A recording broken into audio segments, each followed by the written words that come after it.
या ठिकाणी जो अंगठ्यासारखा भाग दिसतोय तो आहे इर्शालगड आणि त्याचप्रमाणे इकडे आपल्याला पाहायला भेटतं कलावंती प्रबळगड।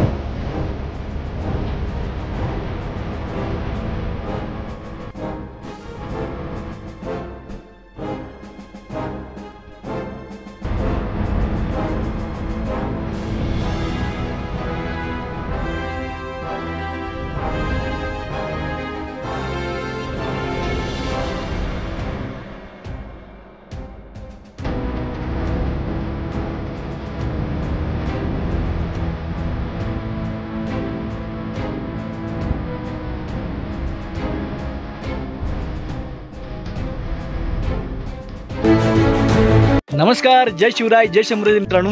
साहस आणि सह्याद्री या आपल्या मराठमोळा यूट्यूब चॅनलवरती मी भावेश आपणा सर्वांचं सहर्ष स्वागत करतो। आज आपण आलो आहे माथेरानला।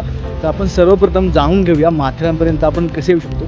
मित्रांनो, या साईडला येणं खूप सोपं आहे। आपला सर्वप्रथम यायचं आहे नेरळ स्टेशनला। नेरळ स्टेशनच्या बाहेरून आपण टॅक्सीने 100 रुपयाचं भाडं देऊन सरळ यायचं आपल्याला अमन लॉजला।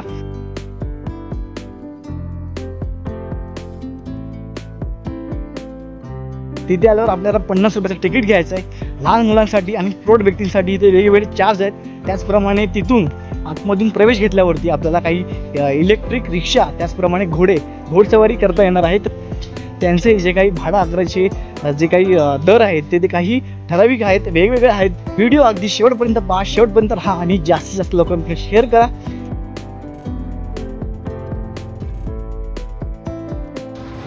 आणि जे आपल्याबरोबर आलेले आज मित्रमंडळी आहेत त्यांची आता ओळख करून देतो। ते आता आपल्या नजरेच्या टप्प्यामध्ये आहेत। तर आपला पहिला मित्र मृणाल, हा विशाल आजच्या प्रवासात आपल्यासोबत, आणि हा शुभम। तर आता आपण आहोत माथेरानच्या बाजारपेठेमध्ये आणि आता आपण बाजारपेठेतून पुढे चाललोय। तर मित्रांनो, आपल्याला पुढे गेल्यावरती बरेचसे पॉईंट आता आपल्याला पाहायला भेटतील। मुंबई आणि पुण्याच्या लोकांना सहलीसाठी सर्वात जवळची आणि निसर्ग सौंदर्याने नटलेली जागा म्हणजे माथेरान। साधारण 803 मीटर किंवा 2600 फूट उंचीच्या पठारावर माथेरान वसले आहे। संपूर्ण माथा घनदाट झाडी आणि लाल पायवाटाने भरलेली आहे। येथील पठाराची बरीचशी टोके पूर्व, पश्चिम व दक्षिणेकडे कोसळली आहेत। या कड्यांनाच पॉइंट्स म्हटले जाते। ज्या इंग्रजांनी माथेरान वसवले त्यांनीच या पॉइंट्सना नावे दिली, त्यामुळे साहजिकच ती पॉइंटची नावे इंग्रजीत आहेत।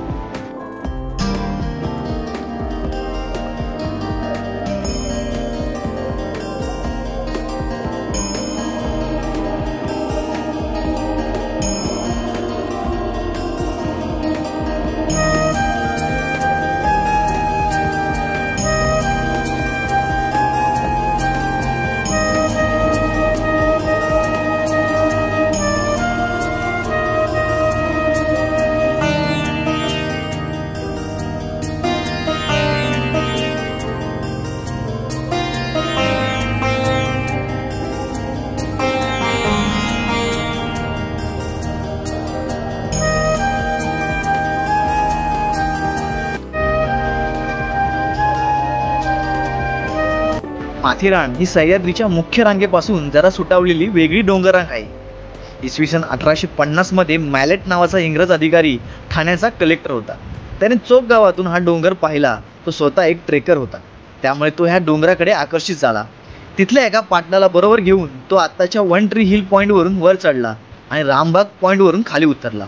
नंतर याच आकर्षणामुळे तो पुन्हा एकदा इथे आला आणि राहण्यासाठी घर बांधले। त्याच्या मागोमाग त्याचा इतर मित्र परिवार आणि इंग्रज माथेरानला स्थायिक झाले। लॉर्ड पॉईंट आणि इथून आपल्याला इर्शालगड, कलावंती दुर्ग, प्रबळगड तिथे गर्दी होती, त्यामुळे तो आम्ही दाखवू शकलो नाही। चला आता आपण जाऊया चारलोट पॉईंटकडे।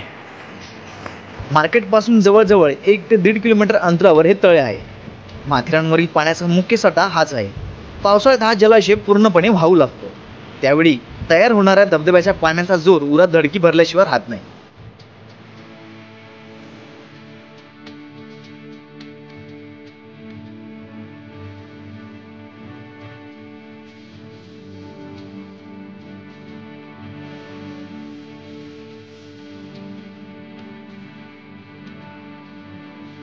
बाकी ऋतूंमध्ये संध्याकाळ जर छानपैकी घालवायची असेल तर शार्लोट तलावाशिवाय दुसरा पर्याय नाही।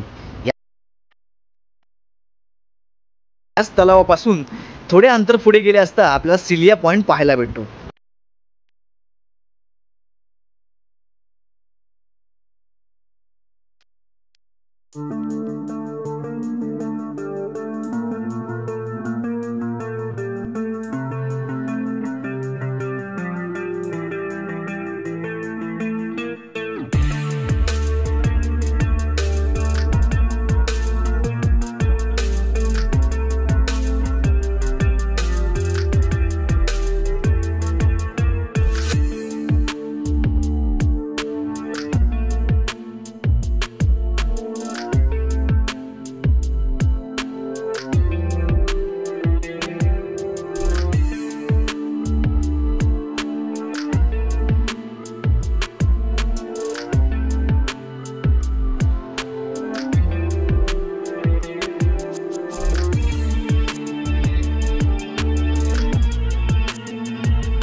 सिलिया पॉईंटला.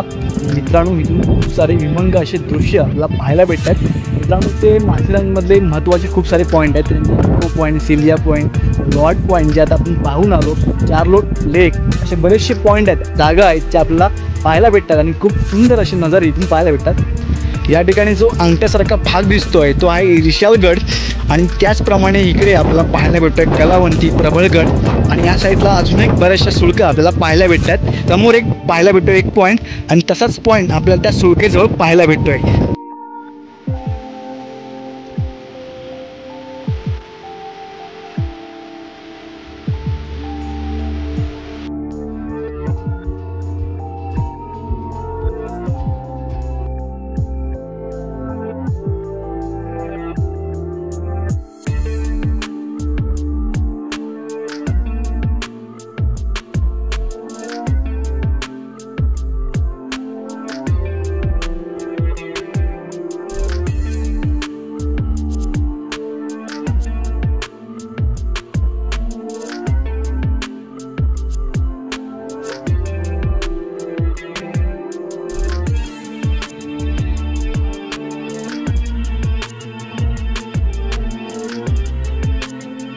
हा आहे इको पॉईंट आणि इको पॉईंट हा माथेरानमधला सर्वात महत्त्वाचा पॉईंट आहे जिथे लोकांना तो जास्त आकर्षित करतो आणि अनुभव तर एक नंबर आहे. खूप मस्त वाटतं आहे आणि इकडे जे पब्लिक येत आहे, जी गर्दी पाहायला भेटते त्यात अजून मजा येते. इकडे ट्रेक करायला अजून उत्साह वाढतो आहे. ही जी आपण दरी पाहतो ना, ही चारी बाजून कोंडलेली आहे. आपल्याला सगळी बाजू चारीकडून आपल्याला हे कडे पाहायला भेटतात. जे ज्याप्रमाणे मी तुम्हाला सुरुवातीला दाखवलं की विशाळगड किंवा कलावंती, प्रबळगड हे सर्व डोंगर रांगेने हा जी दरी आहे ही कोंडलेली आहे. त्याच्यामुळे इथले जे काय आपण आवाज देतो तो प्रतिध्वनी आपल्याला ऐकायला येतो. त्यामुळे हा इको पॉईंट आहे. कारण पुढे आपल्याला पाहायला भेटणार आहे शिवसंग्रहालय, जिथे आपल्याला महाराजांबद्दल, महाराजांचा इतिहास, महाराजांचे शिवप्रसंग हे सर्वच आपल्याला तिथून पाहायला भेटणार आहेत. आणि त्याची तिकीट देखील आपली खूप स्वस्त आहेत. 10 रुपयामध्ये आपल्याला ते शिवसंग्रहालय पाहता येणार आहेत.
आपण माथेरानमध्ये जेव्हा प्रवेश घेतो त्यावेळेला आपण पाहतो ते परिसरनाथ मंदिर जे खूप सुंदर मंदिर आहे आणि खूप शांत मंदिर आहे.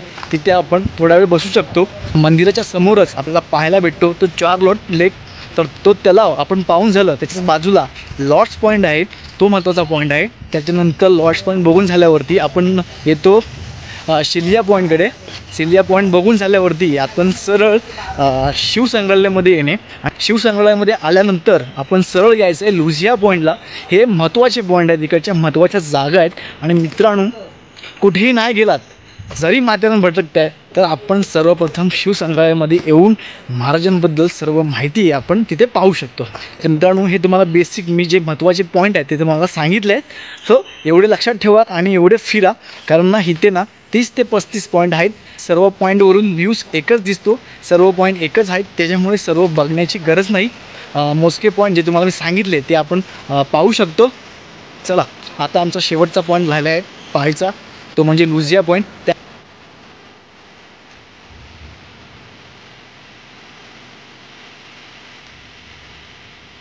आजच्या माथेरान सफरमधला आजचा हा आपला शेवटचा पॉईंट असणार आहे, लुझिया पॉईंट.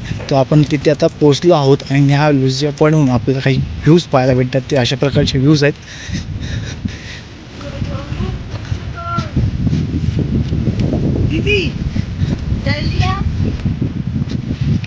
आपण जी सुरुवात आहे ना ही तिथून केली आणि आपण अशा तऱ्हेने या साईडला होऊन असे होत आता ह्या जो शेवटचा पॉईंट आहे तिथे येऊन आता आपण पोचलो आहोत.